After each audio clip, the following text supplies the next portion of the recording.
Hi, இன்றைக்கி Friday vlog பார்க்கலாமா? காலைல பாப்பா எழுந்திரிச்சதும் இந்த ப்ரஷ் பண்ண வைக்கிறது தான் ஒரு பெரிய போராட்டம். அந்த போராட்டம் முடிஞ்சிச்சு ஒரு வழியாக. அதுக்கப்புறம் ஓம வாட்டர் வச்சுருந்தேன், அதை குடிச்சிட்டு அதுக்கப்புறம் பால் கொடுத்தேன், அதையும் குடிச்சிட்டா.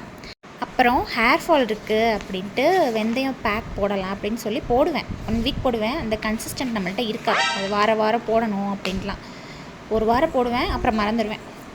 அதுக்கப்புறம் பிரேக்ஃபாஸ்ட் காலைல என்னென்னு பார்த்தீங்கன்னா ராகி சேமியா தான். இது பாப்பாவுக்கு ரொம்ப ரொம்ப பிடிக்குமா, அதனால் காலைல எழுந்திரிச்சதும் அந்த ராகி சேமியா நல்லா கொஞ்சம் வாட்டரில் வந்து கொஞ்சம் நேரம் சோக் பண்ணிட்டு ஒரு 5 மினிட்ஸு அதுக்கப்புறம் வேக வச்சிடணும். இட்லி குக்கரில் வேக வச்சு எடுத்துகிட்டு ஒரு 10 மினிட்ஸ் தான், 10 to 15 மினிட்ஸ் தான் வேக வச்சு எடுத்துகிட்டு நம்ம வந்து தேங்காய் வந்து துருவி வச்சுருந்தேன், அதையும் ஆட் பண்ணிட்டு நாட்டு சக்கரை தான் ஆட் பண்ணியிருக்கேன். நீங்கள் வேணும்னா ஒயிட் சுகர் போட்டுக்கலாம், நாட்டு சக்கரை போட்டால் இன்னும் கொஞ்சம் நல்லாயிருக்கும்.